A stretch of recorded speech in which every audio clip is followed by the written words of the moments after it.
Good afternoon. Are we having fun yet? I hope so. Anyway, this is the third installment of exchange symmetry, and I'm going to finish it up here. And might have some other comments, but I'd like to move on to another chapter. So anyway, we'll talk more about that as I get near the end of this. So remember, we're in the helium atom.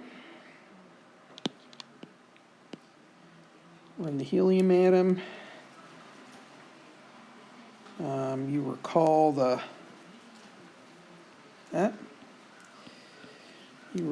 the picture, I hope. X, Y, Z.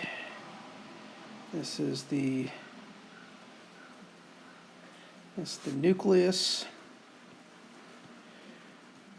Here's one electron here at R1. Another electron here. Oh, I made that too big. That looks big. Another electron here at R2. Inter-electron distance R1 minus R2. So we've been using the independent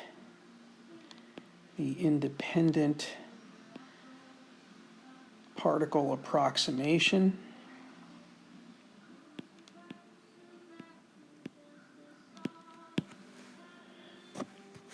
We have H1 psi A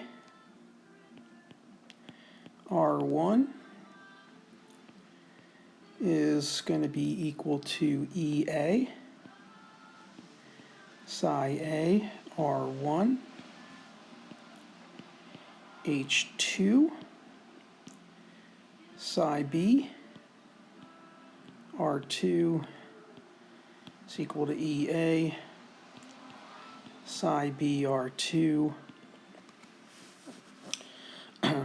We remember that H1 and H2 are the Hamiltonians for the single particles. A and B refer collectively to the 4 quantum numbers for that particle, in this case electron. EA and EB are the hydrogenic energies. Okay? So we recall that psi R1, R2 is going to be just the product of R1, psi of A R1, psi of B R2. Okay? And so now what we have is we have then H1 plus H2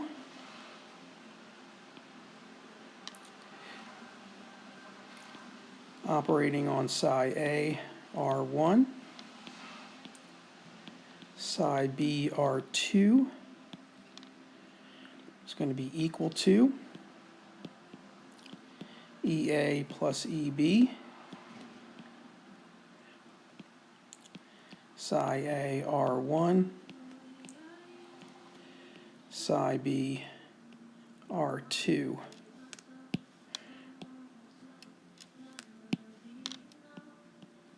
Okay?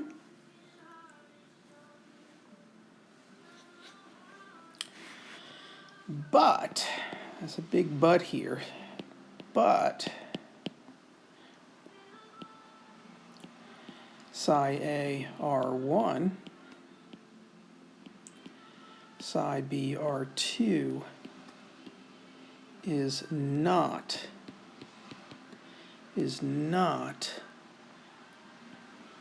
odd under exchange symmetry.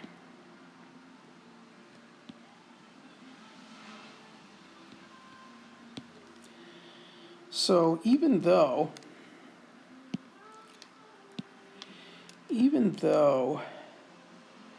the Schrödinger equation here looks like it's okay for this ansatz of psi being just the product of each of the wave functions alone, it doesn't satisfy exchange symmetry. And so we need to do something about that. So even though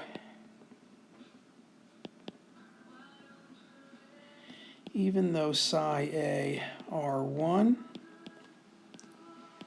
psi B R2 is a solution to the time-independent Schrödinger equation,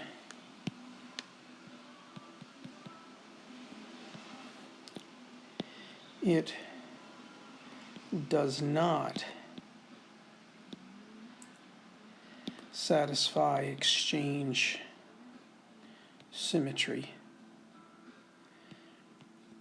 And this is crucially important. Crucially important. So what we can do now is that we can form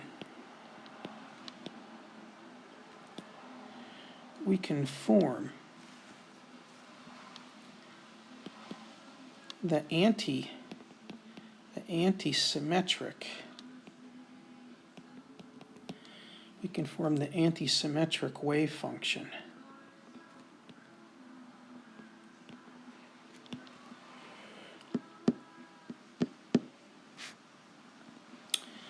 And so psi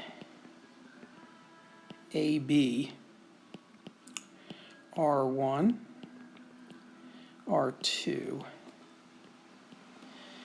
is going to be equal to some normalization coefficient. I'll call it NA for anti-symmetric. It's going to be psi A R1 psi B R2 minus psi A R2 psi B R1. So we actually, in this particular case, we formed again, an interchange of coordinates. And if we actually looked at the exchange operator on psi AB R1 R2, then it would be equal to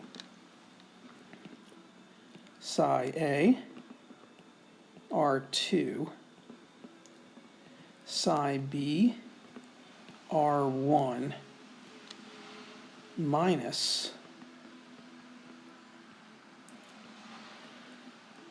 psi A R1 psi B R2, and that would be the normalization coefficient out in front of that.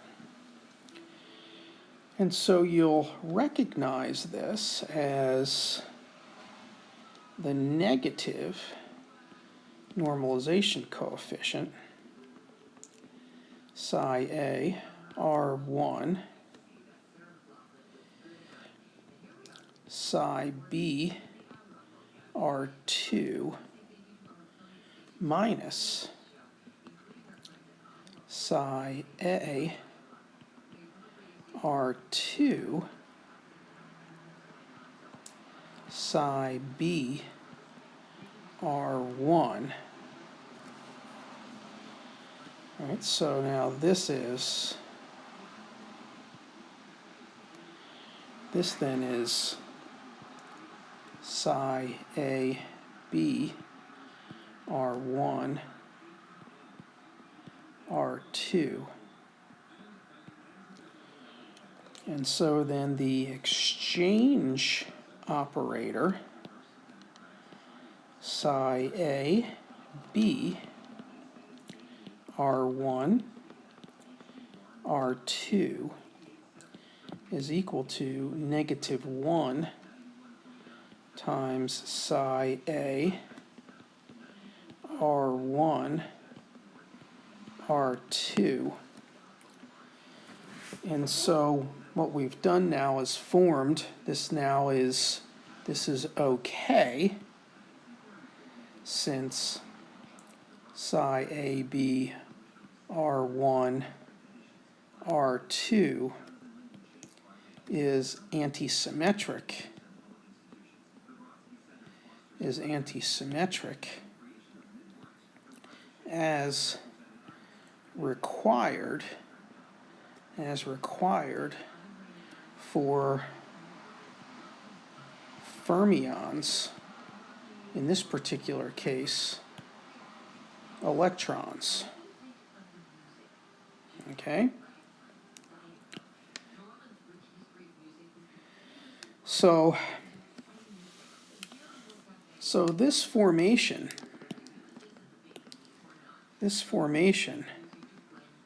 of the wave function then is the formation of an antisymmetric wave function which satisfies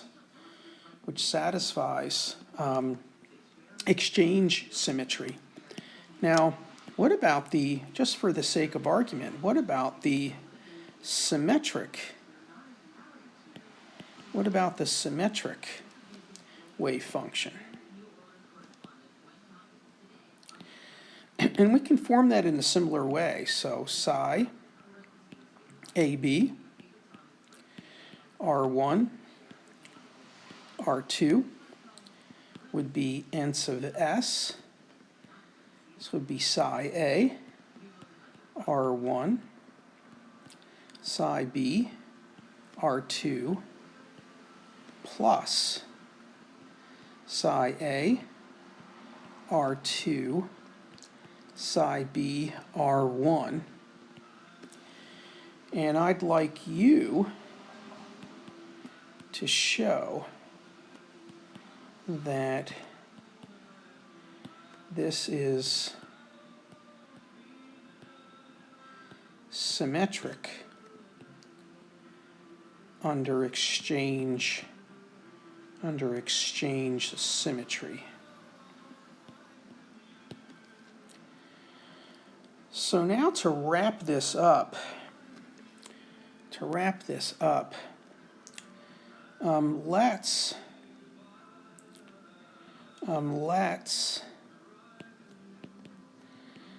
allow A to be equal to B. Right? Now, remember what A and B are, right? A and B are designations for all four quantum numbers.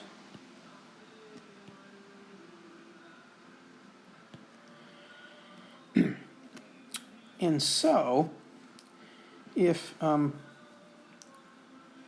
we were to look at the wave function now, all right, if we were to look at the anti-symmetric wave function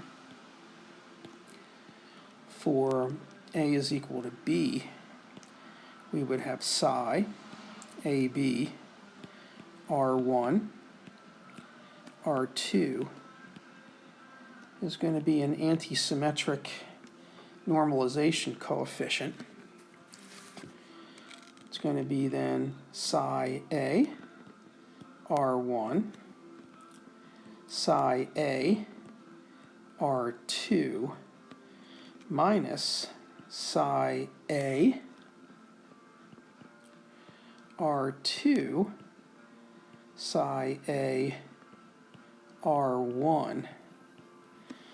And lo and behold, right, this is equal to 0.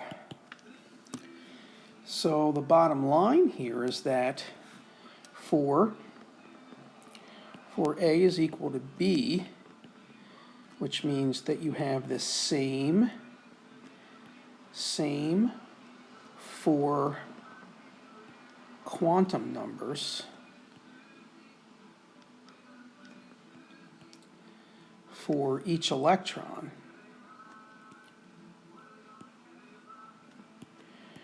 The wave function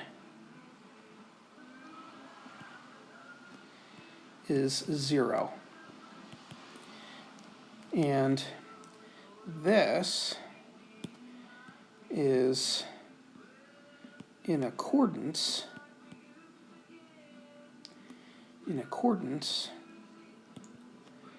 with the Pauli exclusion principle.